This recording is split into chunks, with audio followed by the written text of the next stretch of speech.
Welcome to my YouTube channel Kisu learning. तो आज के इस नंबर सिस्टम क्लास में हम जानेंगे भाज्य और अभाज्य संख्याएं और इसके साथ सम और विषम संख्याओं को भी जानेंगे। तो आप वीडियो के अंत तक बने रहें और वीडियो को पूरा देखिए। तो चलिए बिना देर किए हुए शुरू करते हैं हम अपनी क्लास को। तो सबसे पहले हम देखेंगे अभाज्य संख्या। अभाज्य संख्या क्या होती है? वे संख्या जो एक और स्वयं से विभाजित हो उन्हें हम कहते हैं अभाज्य संख्या। तो इसका परिभाषा हम देख लें पहले।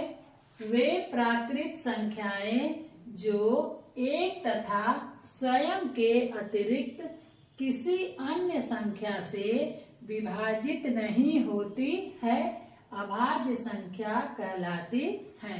यानी कि ऐसी संख्या जो केवल एक और स्वयं से विभाजित हो उन्हें हम कहेंगे अभाज्य संख्या।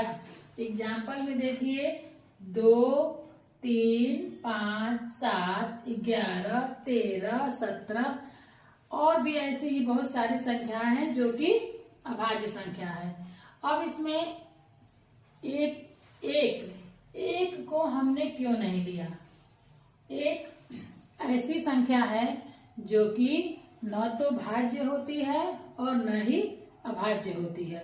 एक संख्या न तो भाज्य होगी और न ही अभाज्य होगी। चलिए इसके बाद हम देखेंगे भाज्य संख्या, जिसे अंग्रेजी में हम कहते हैं कंपोजिट नंबर्स। ये एक से बड़ी वे प्राकृत संख्या है जो एक से विभाजित हो तथा स्वयं से विभाजित हो और इसके साथ कम से कम किसी एक और संख्या से भी विभाजित होनी चाहिए। यानी कि 3 चीजों से विभाजित हो, एक से भी हो और स्वयं से भी हो और इसके अलावा किसी और संख्या से भी विभाजित हो, तो उसे हम कहेंगे भाज्य संख्या।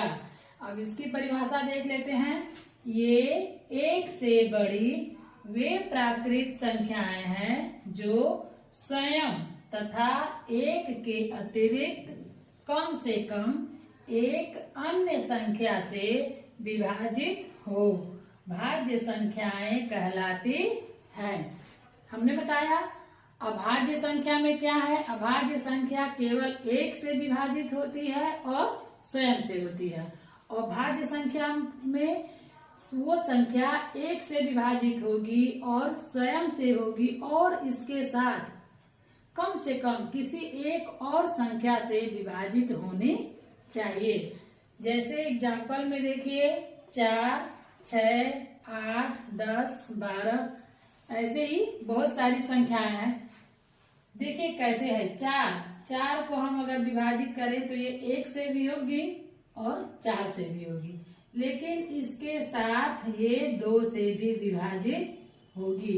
तो इसलिए 4 क्या है? भाज्य संख्या। ऐसे ही 6 1 से भी होगी और 6 से भी होगी, इसके साथ ये 2 से भी होगी और 3 से भी होगी। तो इसलिए 6 क्या है? ये भी भाज्य संख्या है। ऐसे ही मान लीजिए 12 संख्या 1 से भी विभाजित होगी और 12 से भी होगी। इसके अलावा वह 3 से भी होगी, 4 से भी होगी, 2 से भी होगी और 6 से भी होगी। तो कहने का मतलब ये है कि भाज्य संख्या कई संख्याओं से विभाजित होती है। वो 1 से भी होगी, स्वयं से भी होगी और कम से कम 1 या 2 संख्या से विभाजित हो, तो उसे हम कहेंगे भाज्य संख्या। और अभाज्य में केवल और केवल एक तथा स्वयं से विभाजित होनी चाहिए। ठीक है। इसके बाद देखिए 2 सबसे छोटी तथा एकमात्र सम अभाज्य संख्या है। 2 क्या है? 2 एक ऐसी छोटी संख्या है जो कि सम संख्या है और अभाज्य संख्या है। इसके अलावा कोई भी संख्या सम नहीं है जो कि अभाज्य हो। केवल दो ऐसी संख्या है जो कि सम भी है और अभाज्य भी है।